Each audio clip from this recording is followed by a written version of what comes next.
Welcome to the Horror Storytelling channel, where true chilling stories are told by the very people who lived through them. In today's video, you'll hear 4 thrilling, spine-chilling and suspenseful stories. Experiences that the storytellers will never forget. Get ready, turn off the lights, put on your headphones, and join me as we step into the world of ghosts, strangers, and real fears. Let's begin. Story 1. The Terrifying Night with the Mysterious Uncle. I never imagined that a family member could be the reason I lived in such fear.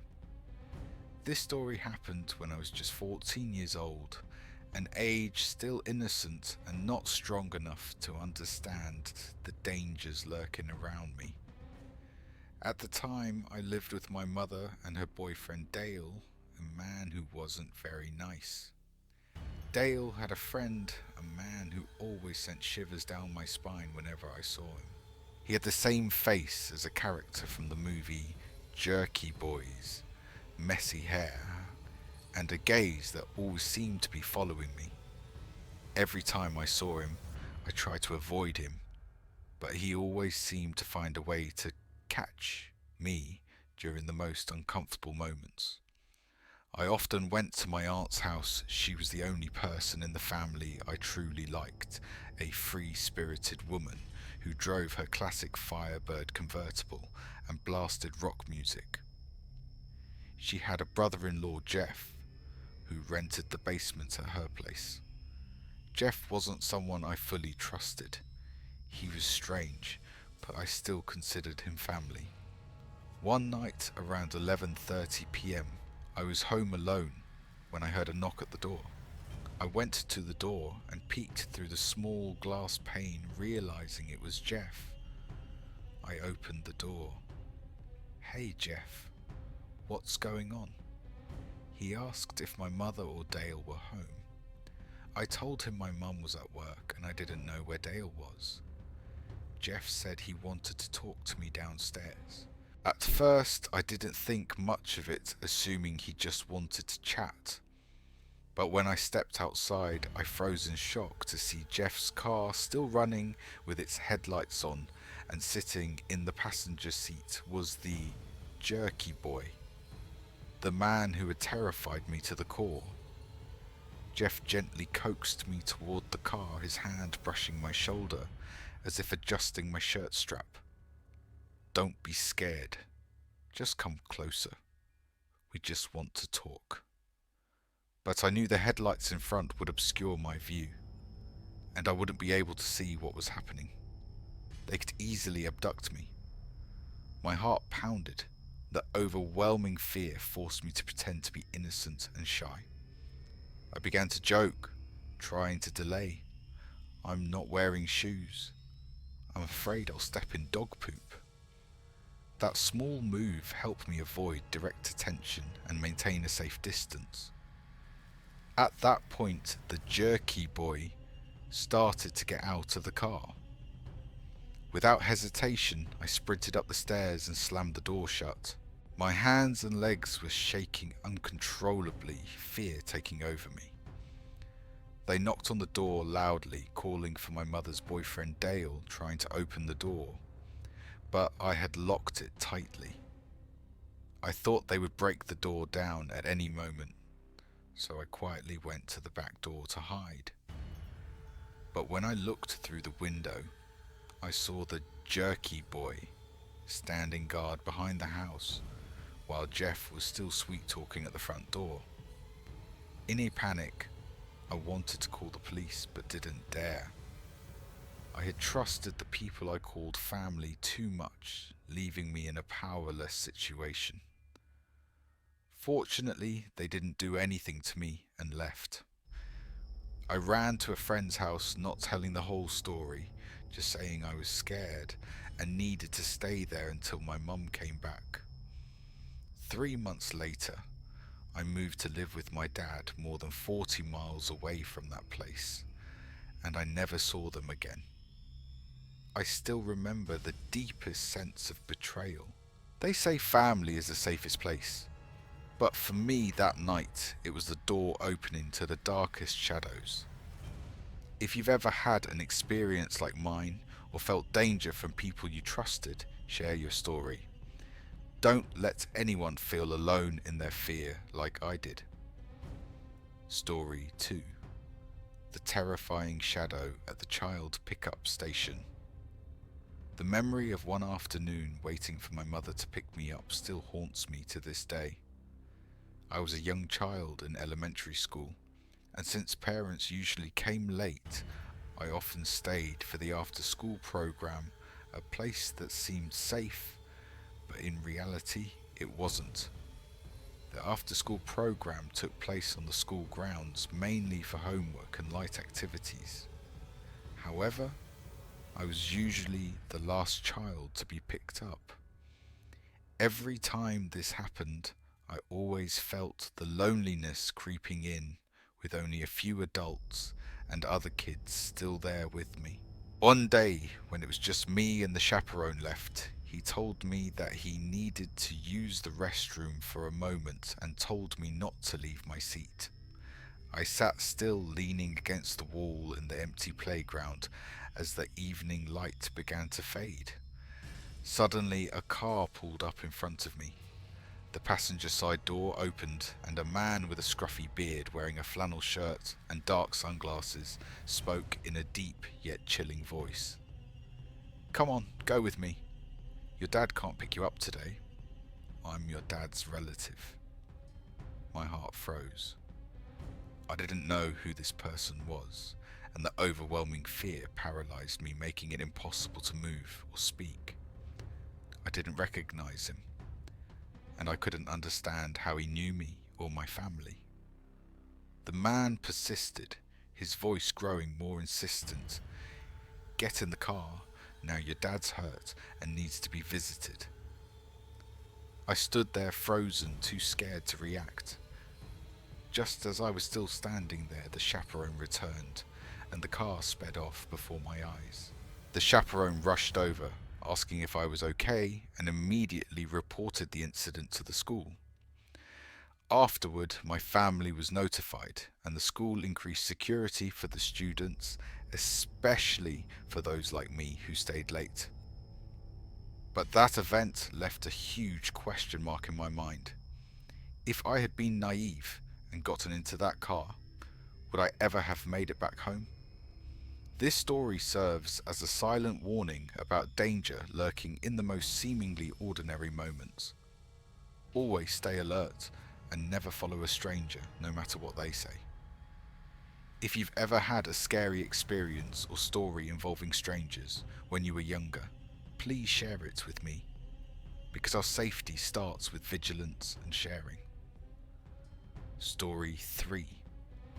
The Mysterious Saviour in the Dead of Night. My childhood is filled with unforgettable memories, but one dark night still sends shivers down my spine whenever I think about it. It was in the early 90s when my mother was struggling with addiction and our lives were far from stable. I was only 6 or 7 years old, too young to understand the dangers that lurked around us. One night, my mother and I were driving late on a desolate road. I don't remember where we were going. I just recall that the outside was completely dark, and the cars around us had almost disappeared. I was dozing in the back seats when suddenly the car stopped in front of an old, dimly lit house with no signs of life. My mother stepped out and left me alone in the car. The time I spent there felt endless, filled with fear. Suddenly, the car door opened, and a cold, firm hand pulled me out of my seat. The man with a scruffy beard and wild eyes whispered to me to remain silent and not scream, or I would be killed. I was terrified, too scared to say anything.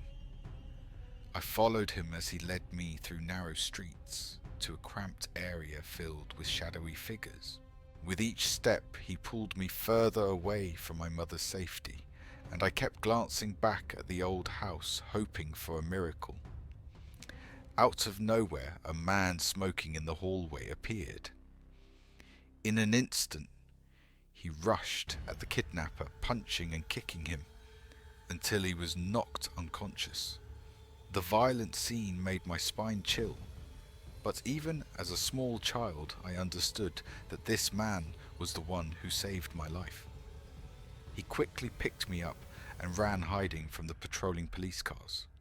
Despite his troubled and criminal past, this stranger chose to protect me in that terrifying moment.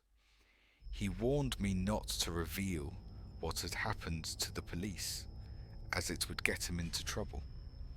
When I was finally reunited with my mother and the police, I felt relief, but was still shaken to my core. The truth was, even though the man who saved me was far from perfect, he was the one who kept me from a horrific fate. Years later, I realized that the seemingly terrifying moment actually saved my life. And I am forever grateful to the stranger who, despite the risks, stood up to protect a small child in the dark of night. Story 4. The Ghost in the Nanny's House. When I was young, before my parents moved in with my stepfather and step-siblings, I was sent to a woman in the neighbourhood to look after me whenever my parents went to work. I clearly remember it was summer when I was around 5 years old. At first I thought she was a kind aunt, but gradually everything turned out to be far worse than I could have imagined. She often drank heavily, the smell of alcohol clinging to her, and her eyes were always bloodshot from sleepless nights. When she was intoxicated, I had to entertain myself in the house, as she would lock herself in her room, leaving me to wander alone all day. This woman also had 2 granddaughters, a few years older than me, and I was never sure what the family relationship was. At first they seemed friendly, but soon enough they became incredibly cruel. From teasing and taunting to taking my toys, stealing my food, and even dumping trash on my head. They gradually escalated to physical abuse and torment.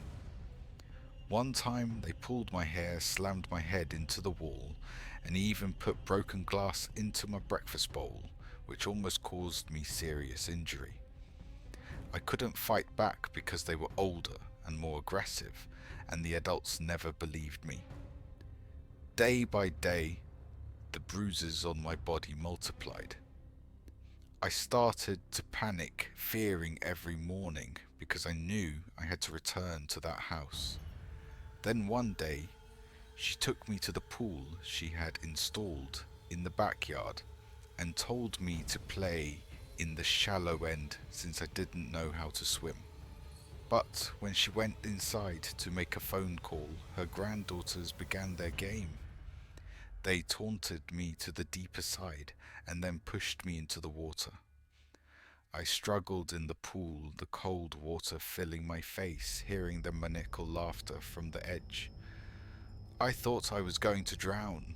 In desperation, I tried to grab anything to hold on to, and by luck, I was able to survive by catching hold of a floating table in the pool. When she discovered what had happened, instead of showing any compassion, she yelled at me, forcing me to apologize to her granddaughters and threatening punishment if I didn't behave. I screamed and protested, but no one believed me. After that incident, I never went back to that house again. Every time I drive past it, a feeling of disgust and fear rises in me. I often wonder what became of those 2 girls, and if that house still holds any terrifying secrets that haven't been revealed.